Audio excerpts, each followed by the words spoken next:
नमस्कार, सत श्री अकाल, राम राम सा। आप सभी को ऑल्टरनेट मीडिया में फिर से स्वागत है। खम्मा गनी, क्योंकि कई राजस्थान से भाई जब मैं भूल जाती हूँ तो मुझे याद दिलाते हैं, मैम आज आप बोलना भूल गई। तो Khamma Ghani is also way of saying namaste in Rajasthan, Sat Sri Akal is in Punjab, vanakkam is in Tamil.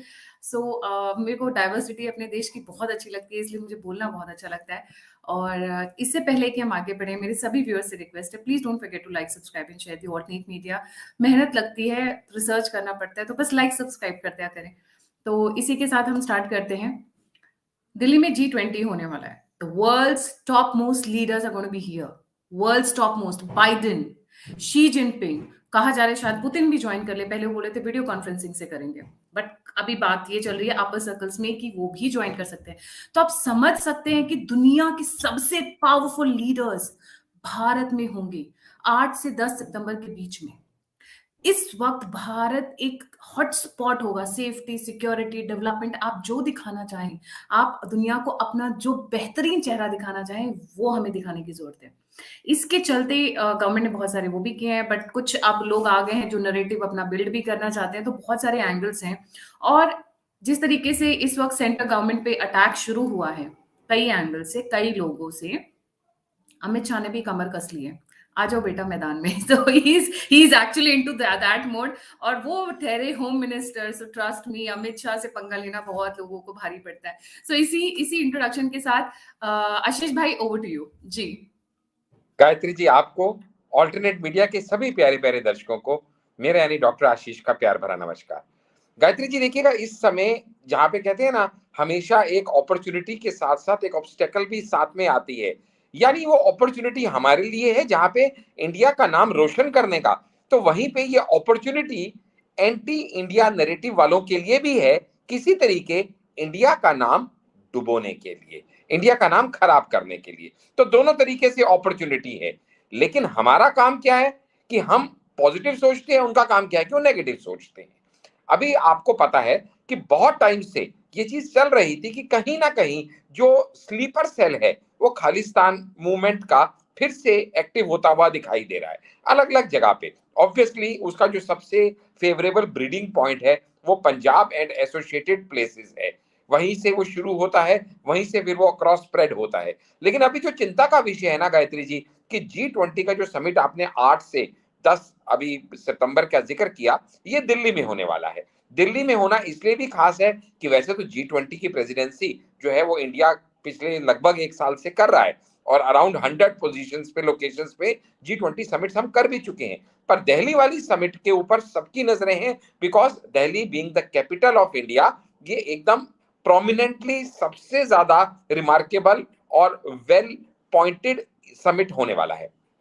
और यही अपॉर्चुनिटी उनके लिए है जो एंटी इंडिया मूवमेंट चलाते हैं कि किसी तरीके इसको डिसरप्ट किया जाए, और इसकी तैयारी बहुत पहले कर चुके छोटा हैं सा, वो। आई नो, आज आपका लैपटॉप क्रैश कर गया है। वो जो रिंग लाइट है वो आपकी स्पेक्स पे ना रिफ्लेक्शन मार रही है, तो स्पेक्स थोड़ा सा एडजस्ट कर ले, या फिर थोड़ा ऐसे रखे जिससे वो आपके उसमें मारे नहीं, क्योंकि उससे क्या हो रहा है कि वो हाँ जी, थोड़ा सा बस। थैंक यू सो मच जी, अब this is okay, continue please. Right. जी जी, बिल्कुल बिल्कुल। थैंक यू फॉर अपडेट जी, जी। तो कंटिन्यू। अभी क्या हुआ है कि इस समय ये खालिस्तानी मूवमेंट जो है वो एकदम से सुपर एक्टिव हो गई है। और खालिस्तानी मूवमेंट अब से एक्टिव नहीं हुई है गायत्री जी, मैं अभी आपको सारा क्लियर करूंगा। It has been proactive remarkably since the start of this year. Republic Day से पहले भी ये इंसिडेंसेस हुए थे और अभी भी। अभी लेटेस्ट इंसिडेंस क्या हुआ, लेटेस्ट इंसिडेंस में एनआईए के स्पेशल कोर्ट ने ऑर्डर कर दिया है under section 33 sub section 5 of unlawful activity prevention act. क्या ऑर्डर कर दिया है? प्रो खालिस्तानी टेररिस्ट जिसका नाम है लखबीर सिंह संधू, शॉर्ट में जिसको लंडा के नाम से भी जाना जाता है, ये एक ड्रेडेड टेररिस्ट है जिसको कि तरन तारन डिस्ट्रिक्ट ऑफ पंजाब का रहने वाला है, स्पेसिफिकली किरियन विलेज का।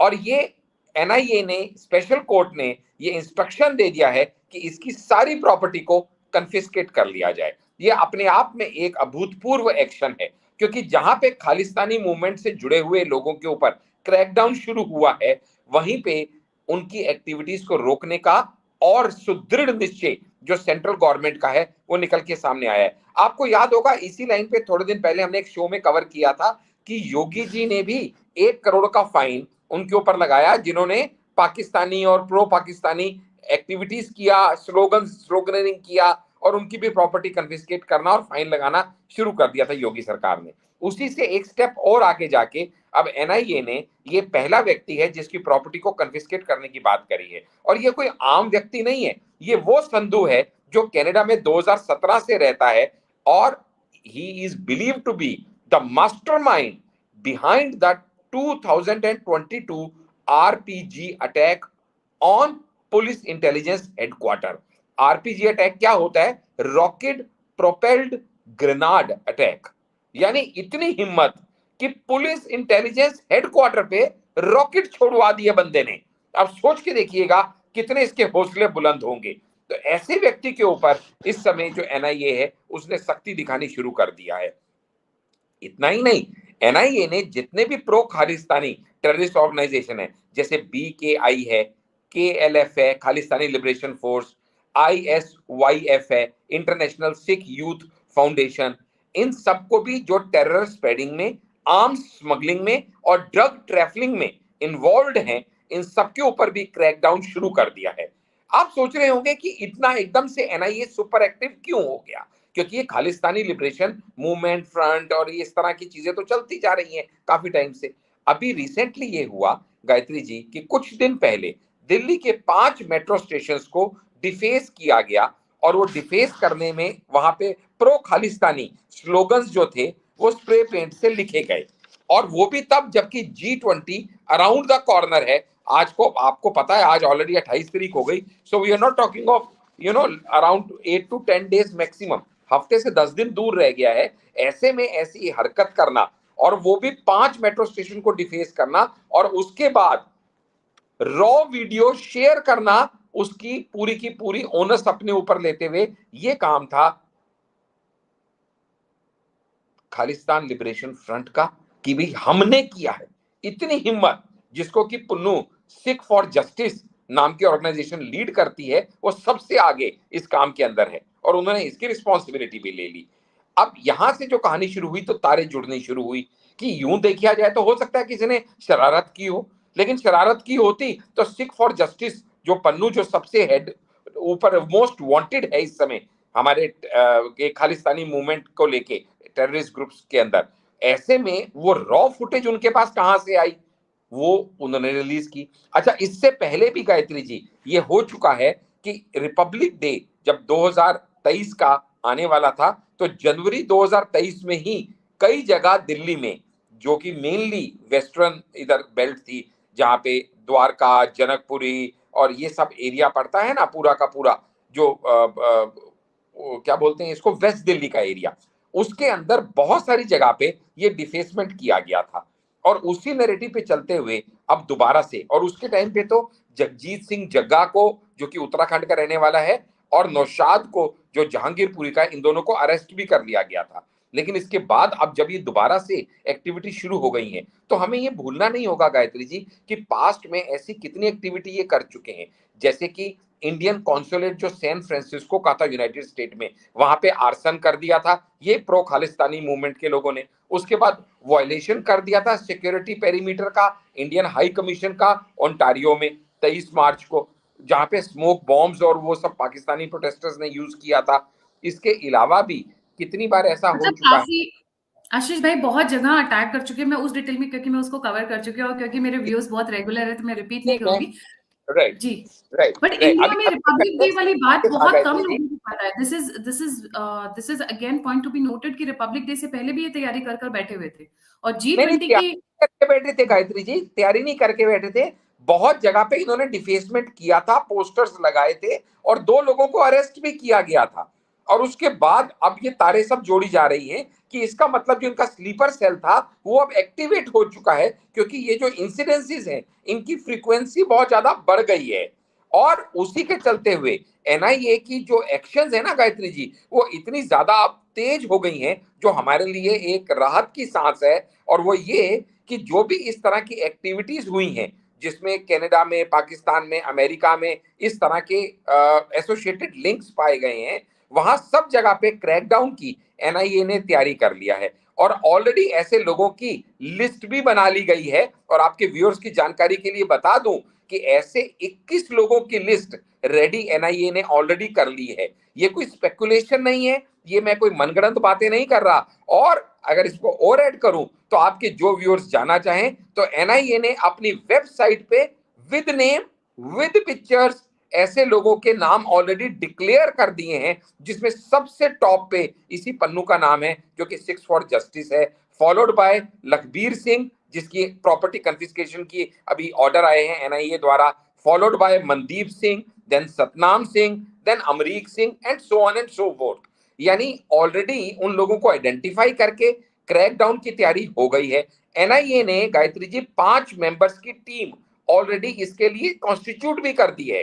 वो 5 मेंबर की team through out the world जहां जहां पे इनके लिंक्स हैं, प्राइमरीली अमेरिका में, पाकिस्तान में, वहां पे ये लोग विजिट करेंगे और विजिट करके जो भी इंपॉर्टेंट उनके बारे में इंफॉर्मेशन है इसको क्रैकडाउन करने की। और इस समय जो ट्रीटीज इंटरनेशनली मोदी जी करने में कामयाब हो रहे हैं उसके चलते हुए, चाहे वो लंदन हो, चाहे वो कनाडा हो, चाहे वो अमेरिका हो, ये सब लोग भारत को सपोर्ट कर रहे हैं इन क्रैकिंग डाउन। ये वही लोग हैं जो इनको शील्ड किया करते थे। हम में से किसी से छुपा हुआ नहीं है कि कनाडा में इनको किस तरह की प्रोटेक्शन मिलती थी, जिसके चलते हुए ये लोगों की हिम्मतें इतनी बढ़ जाती थी कि ये अमेरिकन एम्बेसीज या सॉरी इंडियन एम्बेसीज और कॉन्सुलेट्स के ऊपर हमले करें।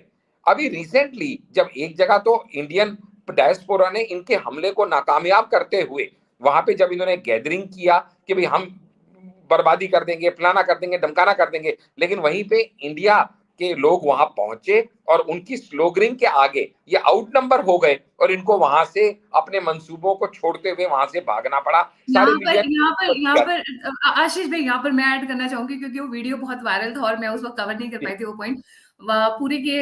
ये लोग खालिस्तानी लोग गए हुए थे, तो वहां पर जब हमारे भाई लोग है, राष्ट्रवादी भाई लोग, तो उन्होंने नारा लगाया था, गली गली में शोर है खालिस्तानी, बाकी आप लोग समझते हैं। सो खालिस्तानी चोर है, इस तरीके की स्लोगनिंग काउंटर हो रही थी और हाथापाई तक बात आ गई थी। फाइनली पुलिस आई, ये मैं कनाडा की बात कर रही हूँ, पुलिस आई और पुलिस ने खालिस्तानियों को हटाया, राष्ट्रवादियों को नहीं, खालिस्तानियों को हटाया। That is a point to be noted. जी जी आशीष ये भाई। तो हमारे इंटरनेशनल ट्रीटीज और इंटरनेशनली हमारा जो मोदी जी का जादू बाकी कम्युनिटीज, बाकी कंट्रीज पे चल रहा है ना, उसी का इफेक्ट हमको यहाँ देखने को मिल रहा है। होता क्या है गायत्री जी, जैसे किसी भी टेररिस्ट को, किसी चोर को पकड़ने का प्रयास करें, अगर आपने 3 तरफ से भी फोर्स लगा दी, चौथी तरफ से भी उसको लीवरेज या एम्प्टी स्पेस मिल गई ना, तो वो एस्केप कर जाएगा। आपकी 3 तरह की फोर्स भी, 3 तरफ से लगाई हुई फोर्स भी बेकार सिद्ध हो जाएगी अगर आप उसको प्रॉपर एनसर्कलिंग करते हुए ठीक से ट्रैप ना कर पाए। आज तक हो ये रहा था, कभी इनको लंदन से सपोर्ट कुछ मिल जाती, कभी इनको कनाडा से मिल जाती, कभी कहीं से मिल जाती, कभी पाकिस्तान से, कभी चाइना से। लेकिन अब इंटरनेशनल ट्रीटीज के चलते हुए जिस तरीके से इनको घेर के एक हर तरफ से इनको काबू करने का अब इस समय प्रयास जो मोदी सरकार कर रही है, जिसके लिए हमने पीछे भी अभी बात किया था कि अलग से और एजेंसीज भी बनाई जा रही हैं, ईडी सीबीआई को भी स्ट्रेंथन किया जा रहा है, क्योंकि ये सब चीजें इंटर रिलेटेड हैं। जो पैसा बाहर से आता है, वो ड्रग ट्रैफिकिंग हो या ह्यूमन ट्रैफिकिंग हो, आर्म्स का तस्करी हो, उन सब से आया हुआ पैसा ही टेररिज्म में अल्टीमेटली कहीं ना कहीं से वो यूज किया जाता है। तो इन सब की जो क्लोजली निटेड वेब है, उस सबको काटने के लिए जरूरी है कि हर तरफ से इनके ऊपर अटैक करते हुए इनको इस तरह से आइसोलेट कर दिया जाए, स्ट्रेंगुलेट कर दिया जाए कि इनको कहीं से भी वो जो हेल्प मिलती है वो रुक जाए। इस तरीके से इनको इंसुलेट और आइसोलेट करने का प्रयास हो रहा है। गायत्री जी, ऐसी कितनी ऑर्गेनाइजेशंस हैं जिनको इस समय एनआईए ने हिट लिस्ट पे लेके पॉइंट आउट करके लुकआउट सर्कुलर तक निकाल दिए हैं, जो कि आपके व्यूअर्स को शायद पता नहीं होगा। जैसे Sikh for justice, Babbar Khalsa, international Sikh youth foundation, Khalistan liberation force, Khalistan tiger force, Khalistan जिंदाबाद फोर्स और उसके बाद खालसा इंटरनेशनल। यानी इस तरह की ऑर्गेनाइजेशंस जो मूव कर रही हैं अलग अलग एरियाज में, सबको पहचानते हुए, सबके मेंबर्स को पहचानते हुए 5 मेंबरी टीम जो है इंटरनेशनली मूव करेगी, 21 लोगों की टीम यहाँ पे मूव करेगी, 21 लोगों को आइडेंटिफाई कर लिया गया है, यू नो, एंड लाइकवाइज आशीष भाई, आई अंडरस्टैंड, आज आप फोन से कर रहे हो तो आप बड़ी जल्दी में, थोड़ा रुकिए रुकिए। ये दोबारा रिपीट करिए। मतलब जो टीम्स हैं, इंटरनेशनल लेवल पे टीम्स तैयार की गई हैं, और जो इंडिया के अंदर है उनको क्रैक डाउन करने के लिए उनके अगेंस्ट में टीम तैयार की गई है, राइट? जी, एंड आई मस्ट रिमाइंड इस किया गया है इंटरनेशनल टेररिस्ट के अगेंस्ट, और उनके नाम और फोटो एनआईए की वेबसाइट पे डाल दिए गए हैं। जी, तो जैसे ये नहीं है कि भाई हम गुप्पे चुप्पे काम कर रहे हैं, हाँ, ओपनली बिंदास होके कि we are coming for you. ये बंदा है जो मोस्ट वांटेड है, ये उसका नाम है, ये फोटो है, and we are coming for you. अब और इंटरनेशनल ट्रीटी साथ में काम करते हुए हमारा जो पूरा एक नेटवर्क चल रहा है बाकी कंट्रीज की सपोर्ट से, अब उससे इनको धीरे धीरे नैब करते हुए, इनके नेटवर्क को क्रैक करते हुए, इनको स्ट्रेंगुलेट करते हुए, हर तरफ से इनके रिसोर्सेज को कट करते हुए, और यहाँ पे भी जो इनकी प्रॉपर्टीज हैं, अब आपको क्या लगता है अगर एनआईए ने यहाँ पे एक लखबीर सिंह संधू के अगेंस्ट में ये प्रॉपर्टी उसकी कन्फिस्केट करने का एक पहला ये निकाल दिया, तो कई बार it is testing the waters कि भाई एक का निकाल दिया तो इसका मतलब ये नहीं ये आखिरी का निकाला है, ये पहला तो हो सकता है पर आखिरी नहीं हो सकता है। तो ये एक क्लियर वार्निंग सिग्नल्स हैं इन लोगों के लिए जो कि एंटी इंडिया नैरेटिव चला रहे हैं कि beware, we are not going to take it lightly now. ये एक बहुत ही क्लियर सिग्नल उनके लिए भेजा जा रहा है, जो मुझे लगता है अपने आप में अच्छी चीज है। आपने बहुत अच्छे से ये पूरा बैकग्राउंड बताया, बट अभी अब जो मेरा फोकस आ रहा है और जिसकी वजह से मैंने ये टॉपिक उठाया है, वो है इनकी हिम्मत कैसे हुई कि G20 से पहले ये क्या मतलब जैसे हर जब भी होता है ना, हम बार बार मजाक में भी कहते हैं और सीरियसली भी कहते हैं, जब ऋषि मुनि पहले हवन के लिए बैठते थे, यज्ञ करने बैठते थे, तो कुछ राक्षस आके हड्डियां जरूर डालते थे। कुछ वैसे ही स्टाइल में नहीं लग रहा है कि इतना बड़ा प्रोग्राम, भारत का सबसे बड़ा प्रोग्राम, एक तरह से मैं मानूंगी इंटरनेशनल प्रोग्राम ऑर्गेनाइज हो रहा है, और उसमें मेट्रोस के ऊपर खालिस्तान के नारे लिखे जा रहे हैं। तो कहीं गायत्री मैं इसको दो एंगल से देखती समझनी हूँ, इसको पड़ेगी। प्रोग्राम खराब करने के एंगल से और वर्ल्ड को एक मैसेज देने के हिसाब से, या फिर ये कुलबुलाहट है जो, क्योंकि मैं व्यूअर्स को नहीं पता, मैं माफी भी मांगना चाहूंगी कि मैं पिछले एक महीने में कवर नहीं कर पाई हूँ, बट खालिस्तान पे जबरदस्त है। ये जितनी भी मैंने आपको दिखाई है अभी स्लाइड्स इन बिटवीन जो न्यूज दिखाई है, सारी अगस्त महीने की है, पीछे की नहीं है, सारी अगस्त की है। So there is a huge crackdown, probably the NIA and the investigative agencies are proactive। उनको या तो अंदाजा है कि भाई G20 से पहले ये हरकत करने की कोशिश करेंगे, ये कोई बवाल खड़ा करने की कोशिश करेंगे। खबरी तो हर जगह होते हैं, जैसे मैंने कहा पुलिस स्टेशन में भी खबरी होते हैं, पनवाड़ी भी खबरी होते हैं, कोई स्त्री वाला भी खबरी हो सकता है, तो खबरें तो रहती हैं। तो इस पे आपकी क्या राय है जी? देखिए ये चीज हमें समझनी पड़ेगी गायत्री जी, जो मैंने आपको कहा कि जितना भी खालिस्तानी मूवमेंट जो स्टार्ट होता है, इनिशिएट होता है, जैसे अर्थक्वेक का हम कहते हैं ना कि एक फोकल पॉइंट क्या है, वो इसका फोकल पॉइंट जो है पंजाब है, ये हम सबको पता है। और पंजाब के अंदर इस समय जो है किसकी सरकार है वो भी हमें पता है। ये अनलॉफुल एक्टिविटीज कहां से स्टार्ट हो रही हैं हमें पता है। लॉ एंड ऑर्डर वहां पे किस तरह से क्रम्बल हो रहा है हम जानते हैं। हमने इसके ऊपर टॉपिक भी किया है कि किस तरह से गवर्नर ने ऑलरेडी प्रेसिडेंट रूल लगाने के लिए पंजाब के सीएम भगवंत मान को बहुत हार्ड स्ट्रॉन्ग लेटर वार्निंग का इशू कर दिया है। ये सब चीजें हम जानते हैं, लेकिन अब जो चिंता का विषय है वो ये है कि वो अब स्प्रेड होके उसी की दूसरी कंट्रोल्ड स्टेट यानी दिल्ली में आ रहा है। अब दिल्ली में भी सीएम कौन है?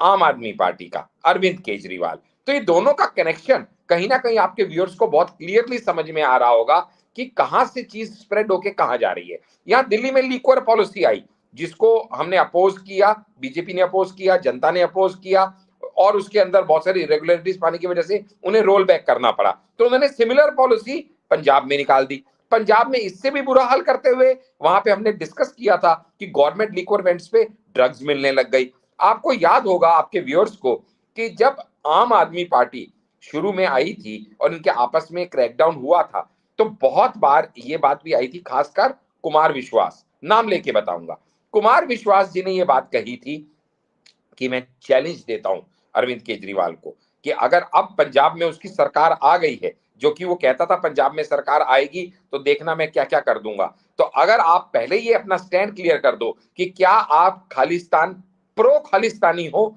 या एंटी खालिस्तानी हो, और अगर आपको लगता है कि आपको खालिस्तानी मूवमेंट इंडिया के अगेंस्ट है, तो मैं आपको ओपन चैलेंज देता हूं, आप एक बार ये कह दो कि पंजाब में सरकार हमारे आते ही मैं सारी खालिस्तानी प्रो खालिस्तानी मूवमेंट को खत्म कर दूंगा।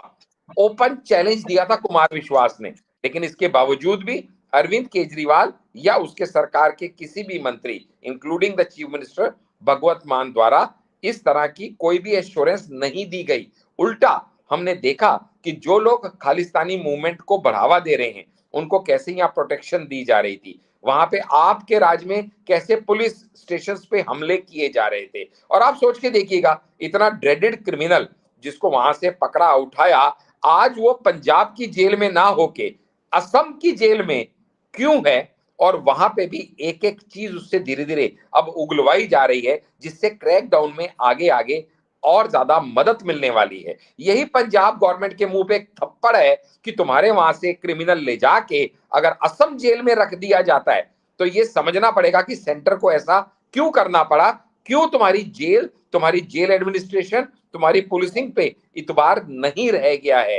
ये अपने आप में एक बहुत गहरा सवाल है। और जो कुमार विश्वास ने सवाल उठाए थे और उससे पहले अमरिंदर सिंह, कैप्टन अमरिंदर ने उठाए थे, वो सब हम लोगों को मालूम है कि पंजाब इतनी सेंसिटिव स्टेट है और वहां पे जब इस तरह की एक्टिविटीज को बढ़ावा देने वाला काम किया जाता है, गायत्री जी दूर क्यों जाती हैं? आप देखिएगा ना, जहां जहां पे एंटी इंडिया मूवमेंट हुई, चाहे वो एनआरसी सीएए की थी, तब वहां पे आपके साथी आपको वहां खड़े दिखाई देंगे। जब वहां पे दिल्ली में दंगे हुए तो आपको आपके विधायकों का उसमें हाथ मिलेगा। जब आपको यहाँ पे कोई भी एंटी सोशल एक्टिविटी दिखती है, फॉर एग्जाम्पल अभी अगर हम ये बात करें फार्मर प्रोटेस्ट की, तो फार्मर प्रोटेस्ट में भी खालिस्तानी एंगल निकल के आया था और वहां पे भी सबसे ज्यादा उनको फ्री पानी, फ्री बिजली, फ्री वाईफाई और हर तरह की सपोर्ट कोई देता पाया था तो वो आम आदमी की सरकार ही देती पाई थी। तो ये सब चीजें आपके व्यूअर्स जो कि हाईली इंटेलेक्चुअल हैं, they can connect the dots. Ashish भाई, क्योंकि मैं चाहती हूँ कि मैं बहुत कम समय में अपने व्यूअर्स को सारी इन्फॉर्मेशन दूं, सो मैं अब हमने बात कर ली खालिस्तानी की, अब दिल्ली मेट्रो पे जो हुआ उसकी भी बात कर ली हमने, एनआईए की भी बात कर ली। 8 सितंबर से 10 सितंबर तक दिल्ली छावनी की तरह तब्दील हो जाएगा। मतलब परिंदा भी पर नहीं मार सकता है, उस तरीके की अरेंजमेंट्स की जा रही हैं।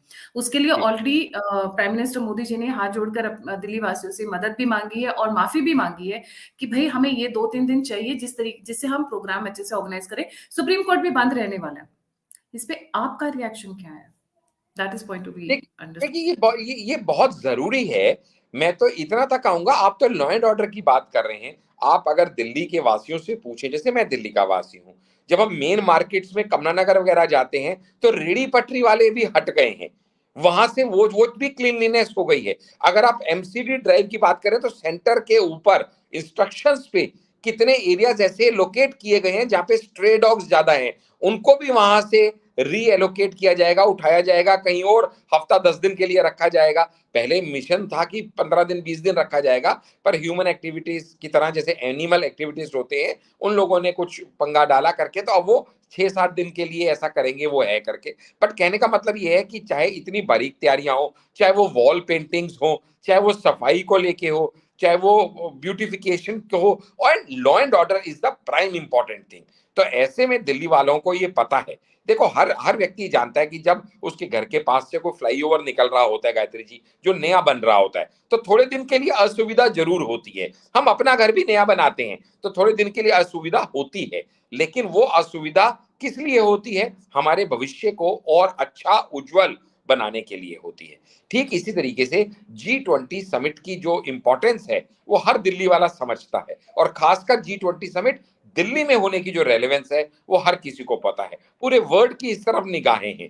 तो ऐसे में अगर लॉ एंड ऑर्डर हम मेंटेन नहीं करते हैं तो ऑब्वियसली गेस्ट की सुरक्षा और उनको एक एमिकेबल माहौल देना ये हमारी जिम्मेवारी है। And at the same time ये एंटी इंडिया नैरेटिव वालों के लिए एक अपॉर्चुनिटी भी है। हमने पहले भी देखा था जब यूएस प्रेसिडेंट वगैरह दिल्ली में आए थे तो जानबूझ के टाइमिंग्स प्रोटेस्ट के ऐसे रखे गए थे, जानबूझ के कुछ इस तरह के नैरेटिव क्रिएट किए गए थे कि ताकि एक मेहम क्रिएट हो सके, एक कहीं ना कहीं इस तरह से लोगों के बीच में एक डर का माहौल पैदा हो सके। लेकिन मुझे पूर्ण विश्वास है कि इन सब चीजों से हमारी सेंट्रल इन्वेस्टिगेटिव एजेंसीज, चाहे वो एनआईए हो, चाहे वो सीबीआई हो, चाहे वो रॉ हो, चाहे अजीत डोभाल जी हो और चाहे वो अमित शाह जी हो, इन सब से निपटने के लिए ना सिर्फ वो तैयार हैं अपितु वो सक्षम भी हैं।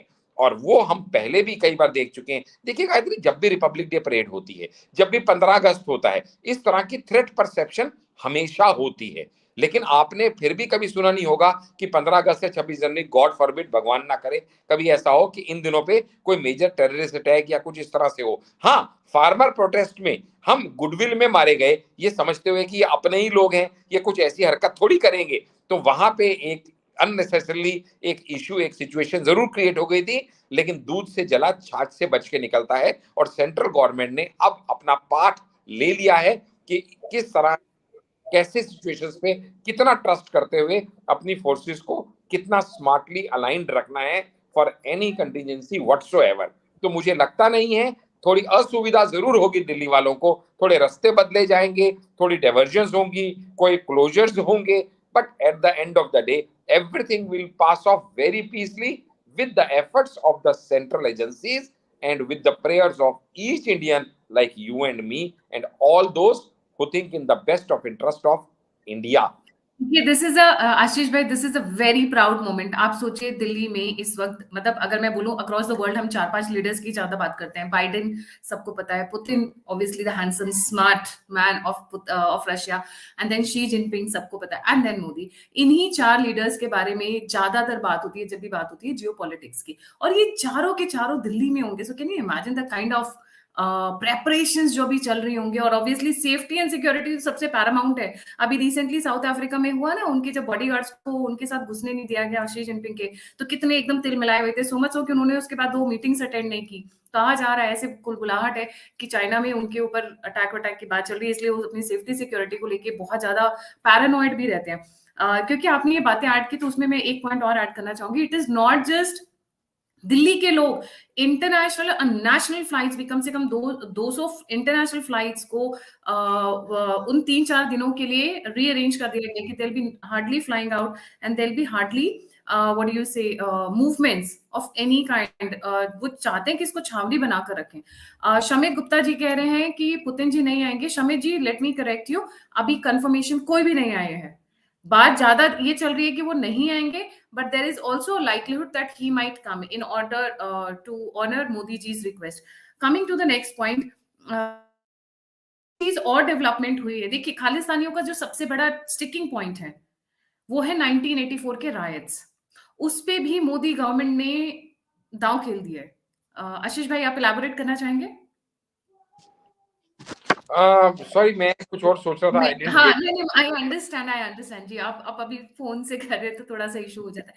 देखिए, 1984 राइट्स में अभी तक कम से कम 100-150 ऐसे लोग थे जिनके ऊपर कोई एक्शन ही नहीं हुआ, उनके ऊपर एफआईआर ही नहीं हुई। बोल चाहिए एक्शन की बात, तो मोदी गवर्नमेंट ने सारी फाइल्स खुलवा दी हैं। तो एक तरफ जहां वो मरहम का काम भी कर रहे हैं कि भाई जिनके साथ गलत हुआ उनके घाव पे मरहम, और दूसरा वो लोग जिनकी जो गलत काम करेंगे, जो against the law and order of the land जाएंगे, जो परेशानी क्रिएट करेंगे, तो उनके साथ हम हेवी हैंड से भी डील करेंगे। तो नरम और गरम दोनों के साथ डीलिंग की जा रही है इस वक्त। It is not just one, दोनों के साथ डीलिंग उसी हिसाब से की जा रही है। तो मैं ये कहूंगी कि बहुत अच्छे मूव्स हैं इस वक्त सरकार के, सेंट्रल गवर्नमेंट के, और इसमें सबसे बड़ा श्रेय जाता है डेफिनेटली अमित शाह जी को, बिकॉज उन्होंने कमर कस लिया। He is a home minister, come on, billions of population की जिम्मेदारी उनके कंधों पर है। तो इस वक्त एनआईए सबको पता है क्योंकि उसकी न्यूज आती है, पर इसमें जिसकी न्यूज नहीं आती है वो है रॉ और आईबी। ये जो एजेंसीज हैं इनके बारे में ज्यादा बात नहीं होती क्योंकि बिहाइंड द कर्टन बात करते हैं। इनफैक्ट मुझे कई लोग बोलते हैं आप रॉ का नाम मत लिया करिए क्योंकि उनको बैकग्राउंड में पीछे काम करने दीजिए करिए। तो मैं किसी एजेंट का नाम तो ले नहीं रही हूँ, बट मैं I am feel proud of my organisation, so इसलिए बोलना बनता है मेरा। Thank you so much. Ashish bhai, would you like to add anything on the concluding note? Thank you so No, much. I think we have covered most of the points. We are done and let's believe कि ये जो अपने आप को बहुत ज्यादा शाणी समझ रहे हैं ना, हम तो गबरू हैं और हम वो कॉन्स्टिट्यूशन और सबसे ऊपर है। प्लीज, आप प्यार से रहेंगे तो हम सर पर बिठा कर रखेंगे, और आप हथियार उठाएंगे तो हम कुचलना भी जानते हैं। This is the message Amit Shah is giving to these people. इसी के साथ thank you so much for joining. जाने से पहले सभी व्यूअर्स से रिक्वेस्ट है, please don't forget to like, subscribe and share the alternate media. और अगर आप मुझे कंट्रीब्यूट करना चाहते हैं, मुझसे जुड़ना चाहते हैं, फीडबैक देना चाहते हैं, सभी लिंक्स डिस्क्रिप्शन बॉक्स में। इसी के साथ जय हिंद।